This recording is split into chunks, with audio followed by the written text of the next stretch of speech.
This is also a time of change for my family. Queen Camilla had entered Buckingham Palace through its guarded doors countless times, never expecting that one day the greatest barrier would come from her own husband. But when King Charles placed a sealed directive on the table and calmly explained what would change, she could not answer. Her independent access to the palace's private royal apartments was over. No warning, no negotiation, and behind that decision stood a deeper crisis neither of them could ignore. Before we go deeper into what this really means for the royal family, make sure to subscribe so you don't miss a single update. Charles kept one hand on the paper as silence thickened. Only a senior household secretary remained to witness every word. Buckingham Palace was not merely a residence. It was the monarchy's working heart, where public duty, family life, and protected records stood behind separate doors. Camilla understood that distinction, and what it meant when her husband refused to soften his voice. The king told her the order was final. She could no longer enter the private royal apartments, restricted records rooms, family corridors, or preserved chambers linked to the late queen without written approval or an authorized escort. Those apartments were the family's non-public living spaces, protected for privacy. The queen consort blinked, then asked whether the rule applied only when he was absent. Charles answered that it applied at all times. Camilla's fingers tightened around the chair. She asked whether official engagements could override the restriction or whether this was temporary. The monarch did not hesitate. The confidential review had already ended, and several senior royals had known its outcome before she entered the room. He pushed the directive toward her. She did not touch it. Camilla stared across the table, as though the man before her had become unfamiliar. Her mouth opened, but nothing came. The secretary lowered his eyes. Charles watched her struggle, but did not withdraw the paper. That silence would later be remembered as the moment she was left speechless. The order referred to repeated breaches of household boundaries, unauthorized instructions to staff, and concerns involving protected royal spaces. It explained no more. When the queen demanded names, the king refused. The review had taken weeks, and the decision was his alone. Only then did Camilla reach for the document. Beneath the formal wording, Charles had written one sentence by hand. She read it twice. The words made the truth impossible to escape. This was not merely an administrative restriction. It was her husband's judgment. To understand why the king would close part of the palace to the woman beside him, the people trapped inside this decision must first be understood. This was never only a dispute over rooms, keys, or security procedures. For Charles, the palace represented duty, inheritance, and a lifetime of rules he could never escape. For Camilla, access represented belonging. It proved that she was not merely standing beside the crown, but had finally been accepted within it. Now, with one signature, the king had challenged that belief, and forced both of them to confront what their marriage meant when affection collided with royal authority. Charles carried two lives inside the same body. He was the husband who had defended Camilla through years of public anger, and he was the sovereign, the monarch responsible for protecting royal spaces, traditions, and records that belonged to the institution rather than to him alone. Buckingham Palace was not simply a home. It was the working residence of the monarchy, where private family rooms and official duty existed side by side. Camilla felt the order cut deeper than any locked door. Every corridor she had crossed without question had become proof that she was accepted, not merely tolerated. After decades of judgment, that freedom had mattered. Now the queen consort sat alone, staring at the untouched directive, convinced that Charles trusted palace machinery more than he trusted her. The king returned later and stopped when he saw the paper exactly where he had left it.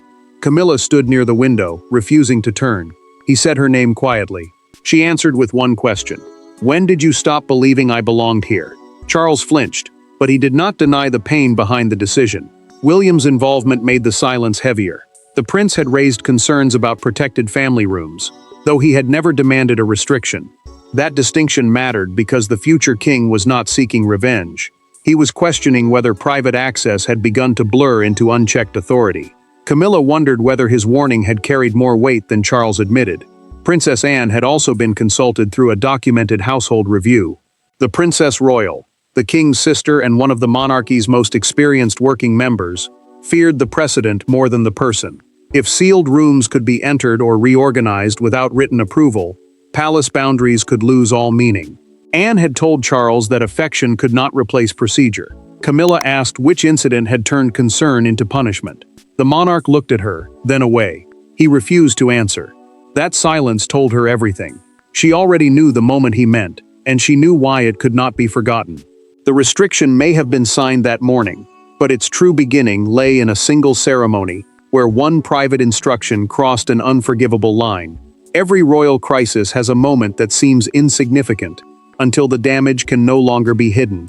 In this case, it began during a private reception honoring the late Queen's legacy.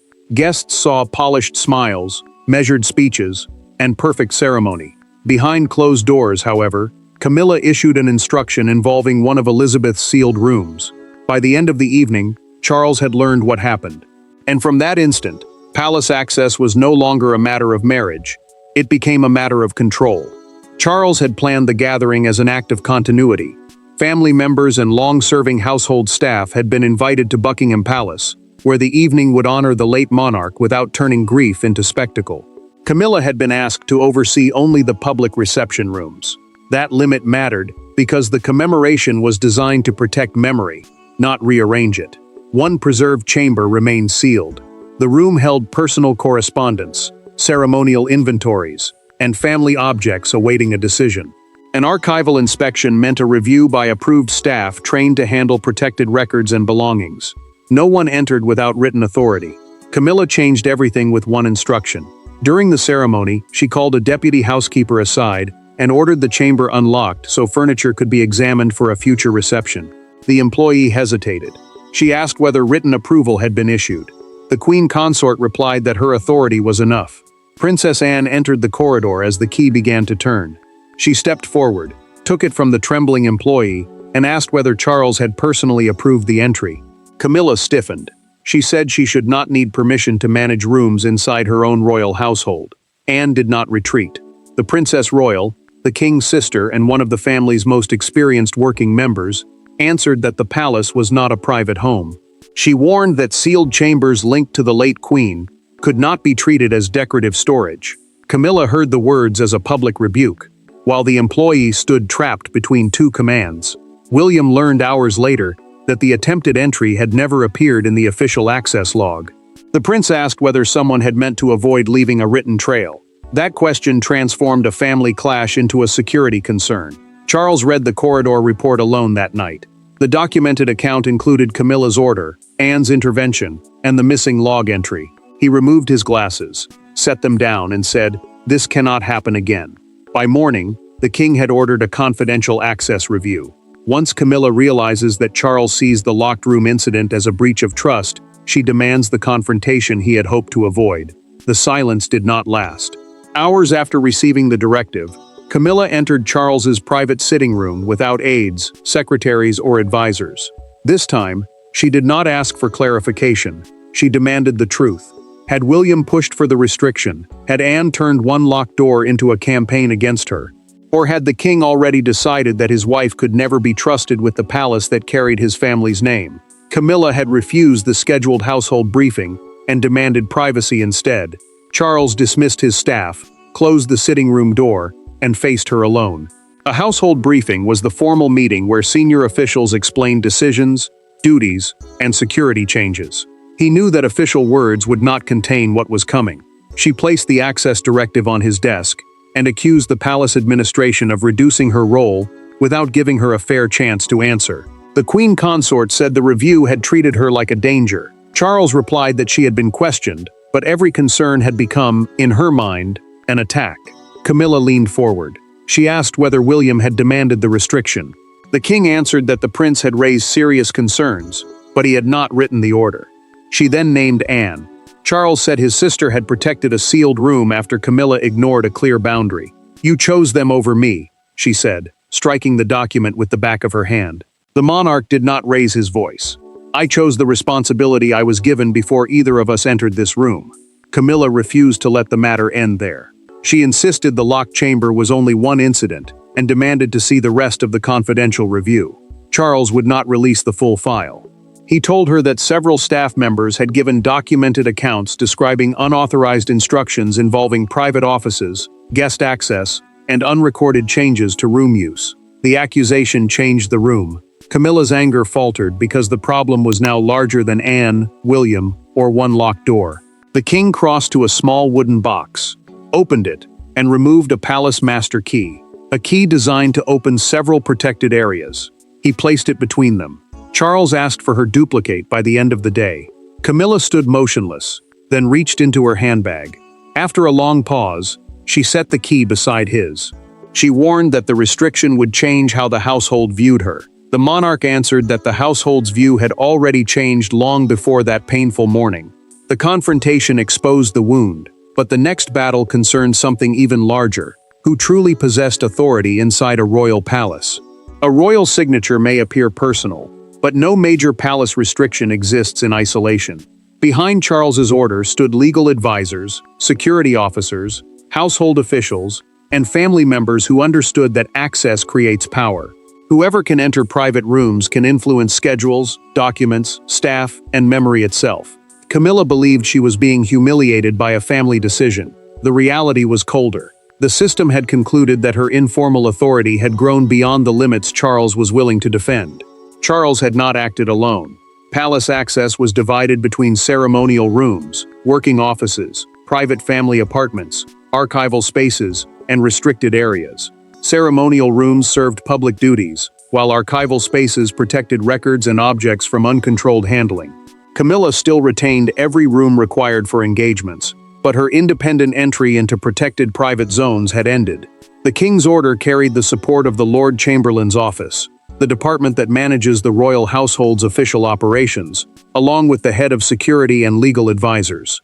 Their concern reached beyond doors. Anyone who could enter freely might pressure employees, move items, change schedules, or create exceptions that existed nowhere in writing. William met his father in a small library after the directive was issued. The prince spoke carefully.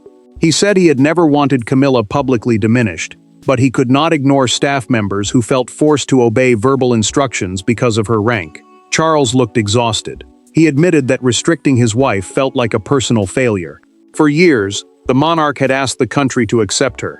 Now he faced the painful truth that acceptance did not remove the need for limits. William refused to treat the outcome as a victory. The future king warned that Camilla might see his involvement as an attempt to isolate her.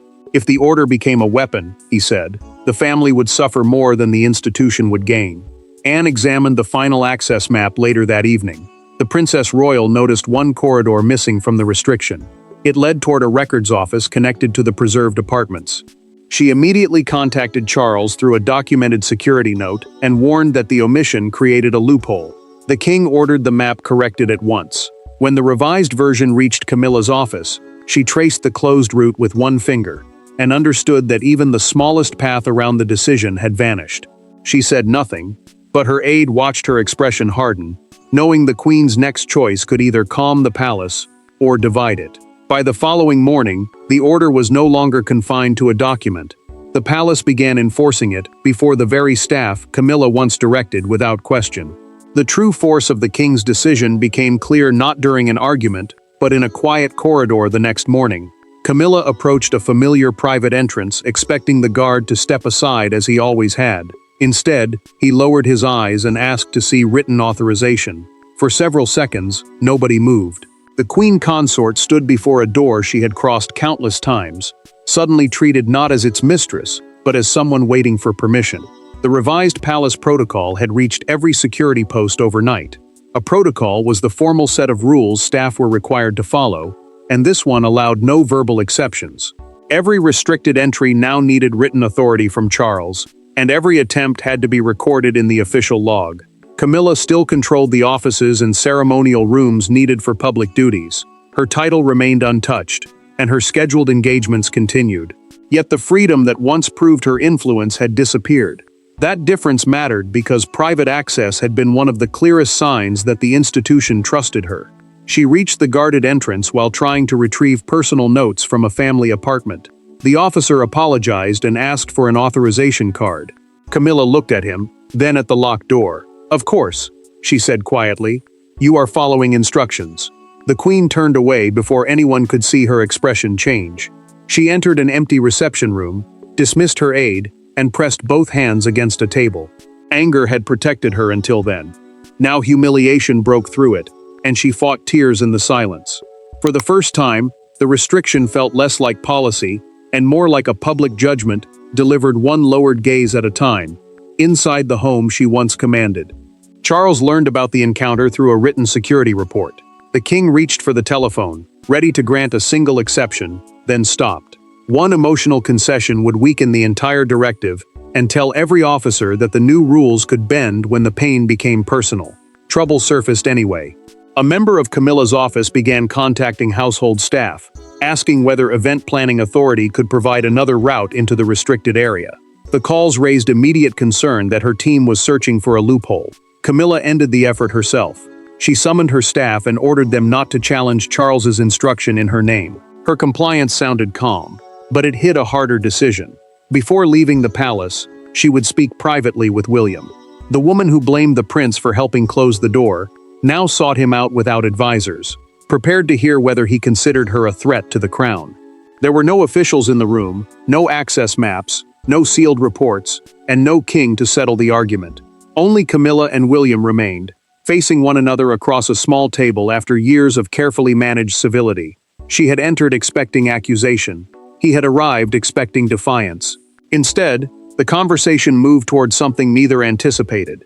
An honest admission that the battle over palace access was carrying the weight of older wounds neither of them had ever fully confronted. Camilla had requested the meeting in a private drawing room, far from the household offices. She asked that no aides attend because she did not want another formal exchange shaped by notes, titles, or procedure. A drawing room was a private reception space used for personal meetings, and this one allowed neither of them to hide behind the institution. William agreed because he understood the history between them. The prince had grown up beneath the memory of his mother, the choices made by Charles, and the duty waiting for him as future king. Camilla knew every word between them carried that past, even when neither spoke its name. She asked him directly whether he wanted her removed from the palace. William paused before answering.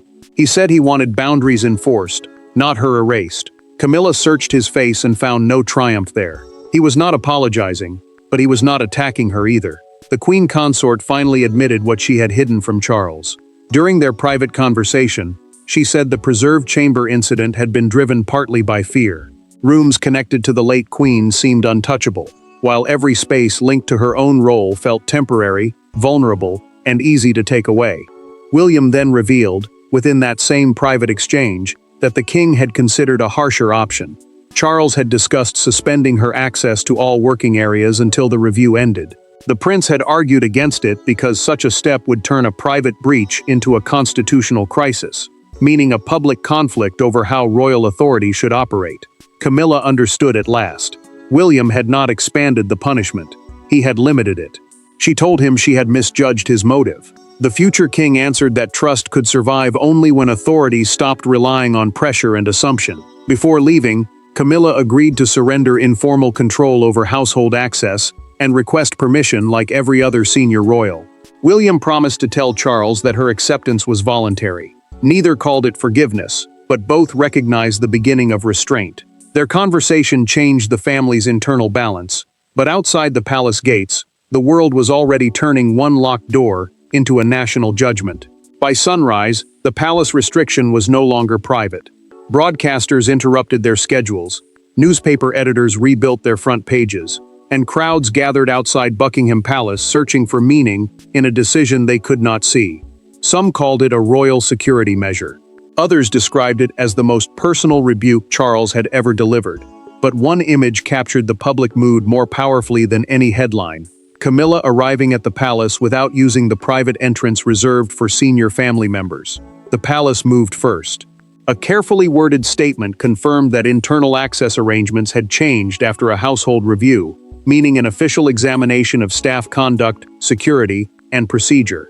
It stressed that Camilla's public duties would continue, but it refused to discuss private family rooms or the reasons behind the restriction.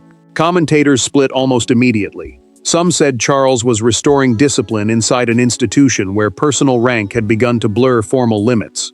Others saw the order as proof that the royal marriage had entered a colder, more dangerous phase. The debate mattered because the monarchy depends on unity in public, even when trust fractures in private. One newspaper captured the fury by morning. Its front page showed a closed, gilded palace door beneath the headline, "The King Takes Back the Keys." Copies rose above the crowd outside Buckingham Palace, as television cameras recorded people arguing over whether Camilla had been punished or merely contained. A presenter standing near the Victoria Memorial sharpened the story further. During a live broadcast, she called the restriction a boundary between marriage and monarchy. The phrase spread across radio discussions and online debate within hours, turning one private order into a national verdict.